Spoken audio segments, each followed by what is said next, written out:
ಅಪ್ಪು ಸತ್ತಿಲ್ಲ ನನ್ನ ಪ್ರಕಾರ. ಎಲ್ಲರೂ ದೇವರ ವರ್ಧಂತಿಗಳನ್ನ ಆಚರಿಸ್ತಾರೆ. ನಾವು ಅಪ್ಪು ಫ್ಯಾನ್ಸ್ ಆಗಿರೋದ್ರಿಂದ ಅವ್ರು ನಮಗೆ ದೇವರು ಅಂತ ನಾವು ಭಾವಿಸ್ತೀವಿ.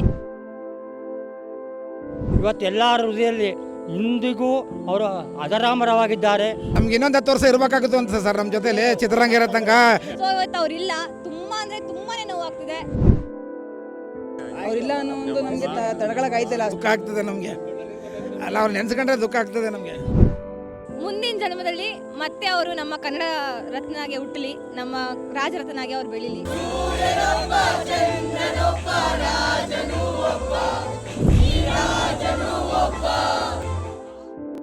ಪರಮಾತ್ಮನ ಬಗ್ಗೆ ನಾವೇನು ಮಾತಾಡೋಕ್ಕಾಗಲ್ಲ. ಈಗ ಅವ್ರ ಫ್ಯಾಮಿಲಿ, ರಾಜ್ಕುಮಾರ್ ಫ್ಯಾಮಿಲಿ ಏನಿದೆ, ನಾವು ಚಿಕ್ಕ ಮಗುವಿಂದ ಅವ್ರ ಸಿನಿಮಾ ಎಲ್ಲ ನಮ್ಮ ತಂದೆ ಎಲ್ಲ ತೋರಿಸ್ಕೊಂಡ್ಬಂದಿದ್ದಾರೆ. ಅವರಿಗೆ ಕುಟುಂಬ ಎಲ್ಲ ಒಂದಾಗಿದ್ರು. ಈಗಲೂ ನಮ್ಮ ಕುಟುಂಬನೂ ಎಲ್ಲ ಒಟ್ಟಿಗೆ ಇದ್ದೀವಿ. ನಮ್ಮ ಅಕ್ಕಪಕ್ಕ ಇರೋರಿಗೆ ಗೊತ್ತು, ನಾವೆಲ್ಲ ಅಣ್ಣ ತಮ್ಮದು ಈಗಲೂ 25-50 ಜನ ಇದ್ದೀವಿ ನಮ್ಮ ಫ್ಯಾಮಿಲಿಯಲ್ಲಿ. ಈಗಲೂ ಅದೇ ಥರ ಒಂದಾಗಿದ್ದೀವಿ. ಅವ್ರು ಯಾವ ಥರ ಹೇಳ್ಕೊಟ್ಟಿದ್ದಾರೆ, ಎಲ್ಲರೂ ಚೆನ್ನಾಗಿರಬೇಕು, ಎಲ್ಲರೂ ಖುಷಿಯಾಗಿರಬೇಕು, ನಮ್ಮ ಕೈಲಿ ಆದಷ್ಟು ಸಹಾಯ ಮಾಡಬೇಕು. ಅದು ಈಗಲೂ ಮಾಡ್ತಾಯಿದ್ದೀವಿ, ಅದು ಮುಂದೆನೂ ನಡ್ಕೊಂಡು ಹೋಗ್ತಾ ಇರುತ್ತೆ. ಅಪ್ಪು ಸತ್ತಿಲ್ಲ ನನ್ನ ಪ್ರಕಾರ. ನಾನು ಇದುವರೆಗೂ ಸಮಾಧಿ ಹತ್ರ ಹೋಗಿಲ್ಲ, ಯಾಕಂದರೆ ನನಗೆ ಅವ್ರು ಸತ್ತಿದ್ದಾರೆ ಅಂತಲೇ ಅನಿಸಿಲ್ಲ. ನಾನು ಹೋಗೋದು ಇಲ್ಲ ಅಲ್ಲಿಗೆ, ನನಗೆ ಯಾವಾಗಲೂ ಬದುಕಿದ್ದಾರೆ. ಸೊ ಅದೇ ಥರ ಈಗಲೂ ಎಲ್ಲ ಹೊರಗಡೆ ದೇಶಕ್ಕೆ ಯಾವುದೋ ಶೂಟಿಂಗ್ ಹೋಗಿದ್ದಾರೆ ಅಂತ ತಿಳ್ಕೊಂಡು ನಾನು ಹಾಗೆ ಇದು ಮಾಡ್ತಾಯಿದ್ದೀನಿ. ಅವ್ರೇನು ಜೀವನದಲ್ಲಿ ಹೇಳ್ಕೊಟ್ಟಿದ್ದಾರೆ, ಎಲ್ಲರೂ ಖುಷಿಯಾಗಿರಬೇಕು, ನಮ್ಮ ಕೈಲಿ ಎಷ್ಟು ಸಾಧ್ಯವಾಗುತ್ತೋ ಅಷ್ಟು ಒಳ್ಳೇದು ಮಾತ್ರ ಬಯಸಿ, ಯಾರೂ ಕೆಟ್ಟದ್ದು ಬಯಸ್ಬಿಡಿ. ನಾನು ಈಗಲೂ ಅದೇ ಥರ ಯಾರೂ ಕೆಟ್ಟದ್ದು ಬಯಸೋಕೆ ಹೋಗಲ್ಲ.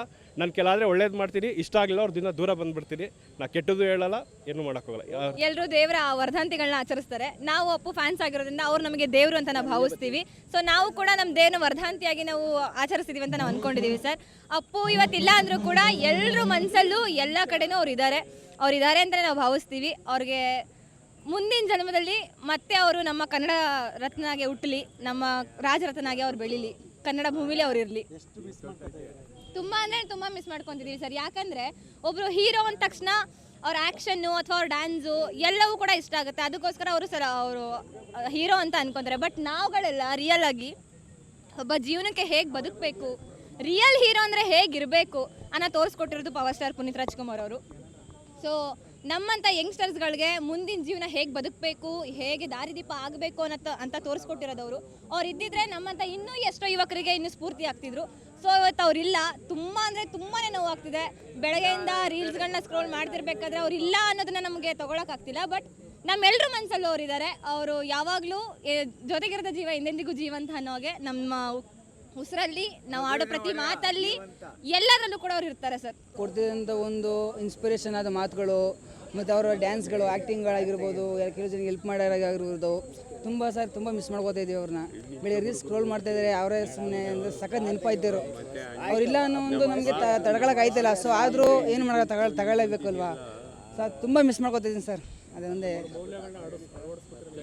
ಹಾಂ ಸರ್, ನನ್ನ ಜೀವನದಲ್ಲಿ ಗ್ಯಾರಂಟಿ ಪಕ್ಕ ಸರ್. ನನಗೆ ಅವರು ಚಿಕ್ಕ ವಯಸ್ಸಿಂದನೂ ಅಷ್ಟೇ ಅವ್ರ ಆ್ಯಕ್ಟಿಂಗ್ ಆಗಿರ್ಬೋದು, ನನಗೆ ಡ್ಯಾನ್ಸ್ ಅಂತ ತುಂಬ ಇಷ್ಟ. ಸೊ ನಾನೊಬ್ಬ ಡ್ಯಾನ್ಸರೇ. ಸೊ ನನಗೆ ಅವ್ರ ಡ್ಯಾನ್ಸ್ ಅಂತ ತುಂಬ ಇನ್ಸ್ಪಿರೇಷನ್ ನನಗೆ. ನಾನು ಪ್ರತಿಯೊಂದು ಎಲ್ಲೇ ಕಾರ್ಯಕ್ರಮ ಮಾಡಿದ್ರು ನನಗೆ ಅವ್ರ ಇನ್ಸ್ಪಿರೇಷನ್ ನನಗೆ ಅವ್ರ ಡ್ಯಾನ್ಸ್ ಅಂದರೆ ತುಂಬ ಇಷ್ಟ ಸರ್. ಆ್ಯಕ್ಟಿಂಗ್ ಆಗಿರ್ಬೋದು, ಡ್ಯಾನ್ಸ್ ಆಗಿರ್ಬೋದು, ಅವ್ರು ಮಾಡಿ ಹೆಲ್ಪ್ ಆಗಿರ್ಬೋದು, ಅವ್ರ ನಗು ಮುಖ ಆಗಿರ್ಬೋದು, ನನಗೆ ಎಲ್ಲ ತುಂಬ ಇಷ್ಟ ಸರ್. 51ನೇ ವರ್ಷದ ಹುಟ್ಟುಹಬ್ಬದ ಅಂಗವಾಗಿ ಕರ್ನಾಟಕ ರತ್ನ ಡಾಕ್ಟರ್ ರಾಜ್ಕುಮಾರ್ ಅವರು ಹಾಗೂ ಅವರ ಮಗ ಪುನೀತ್ ರಾಜ್ಕುಮಾರ್ ಅವರು ಕೂಡ ಇವತ್ತು ಎಲ್ಲರ ಹೃದಯದಲ್ಲಿ ಇಂದಿಗೂ ಅವರು ಅಜರಾಮರವಾಗಿದ್ದಾರೆ. ಆ ಹುಟ್ಟುಹಬ್ಬವನ್ನು ಇವತ್ತು ನಾವು ಅನ್ನದಾನ, 200 kg ಅನ್ನದಾನ, ಮೊಸರು ಅನ್ನ ಎಲ್ಲವನ್ನು ಮಾಡಿ ಸಾರ್ವಜನಿಕರಿಗೂ ಮತ್ತು ದೊಡ್ಡ ಮನೆ ಅಭಿಮಾನಿಗಳಿಗೂ ಅಂತ ಇದ್ದೀವಿ. ಜೈ ಪುನೀತ್ ರಾಜ್ಕುಮಾರ್, ಜೈ ಡಾಕ್ಟರ್ ರಾಜ್ಕುಮಾರ್. ನಾವು 30 ವರ್ಷದಿಂದ ನೋಡಿದ್ದೀವಿ ಅವ್ರನ್ನ. ಅವ್ರು ಈ ಥರ ಅಂತ ನಮಗೆ ಗೊತ್ತಿಲ್ಲ. ಅವ್ರ ಸರಳತೆ ಗೊತ್ತು. ಅವ್ರು ಈ ಥರ ದಾನ ಧರ್ಮ ಅಂತ ಎಲ್ಲಿ ಕೊಟ್ಟರು. ನಮ್ಮ ರಮ್ನಳ್ಳಿಗೂ 1 ಲಕ್ಷ ಕೊಟ್ಟಿದ್ರು. ಮಕ್ಕಳು ನೆಲದಲ್ಲಿ ಕೂತ್ಕೊತಿದ್ದೋ, ಈ ಮಕ್ಕಳು ಇವಾಗ ಚೇರಲ್ಲಿ ಕೂತ್ಕೊತಾವೆ ಟೇಬಲ್ ಮೇಲೆ.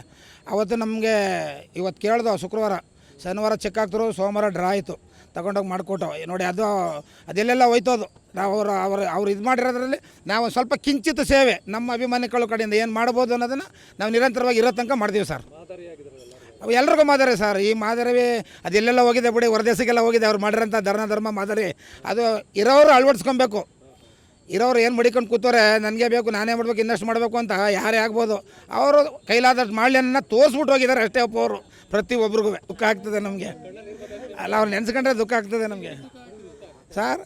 ನಮ್ಗೆ ಇನ್ನೊಂದು 10 ವರ್ಷ ಇರಬೇಕಾಗಿತ್ತು ಅಂತ ಸರ್ ನಮ್ಮ ಜೊತೆಲಿ ಚಿತ್ರರಂಗ ಇರೋ ತನಕ. ಇನ್ನೂ ಏನೇನೋ ಕೆಲಸಗಳಾಗುವ, ಬೇರೆ ಥರ ಮಾದರಿಗಳಾಗುವ, ಏನೇನೋ ಸ್ವಲ್ಪ ಜನಗಳು ಬುದ್ಧಿ ಕಲಿಯೋರು ಅವರಿಂದ ಮಡಗಿರೋರು ಮಡಗಿಲ್ದಿರೋರಲ್ಲ ಮಡಗಿರೋರು ಸ್ವಲ್ಪ ಬುದ್ಧಿ ಕಲಿಯೋರು ನಾವೇನಾಗ್ಬೋದು ಏನು ಮಾಡ್ಬೋದು ನಮ್ಮ ಕೈಯಲ್ಲಿ ಅನ್ನೋದನ್ನು ಅಲ್ಲಿ ತನಕ ಅವ್ರು ಬಚ್ಚಿಟ್ಕೊಂಡಿದ್ರು ಈಗ ಸ್ವಲ್ಪ ಎದೆ ಆಚೆಗೆ ಬಂದ್ಬಿಟ್ಟೈತೆ ಯಾವಾಗ ಸಾಯ್ತೀವಿ ಅಂತ ಈಗ ಒಂಚೂರು ಮಾಡ್ತಾವ್ರೆ ಎಲ್ರಿಗೂ ದಾನ ಧರ್ಮನ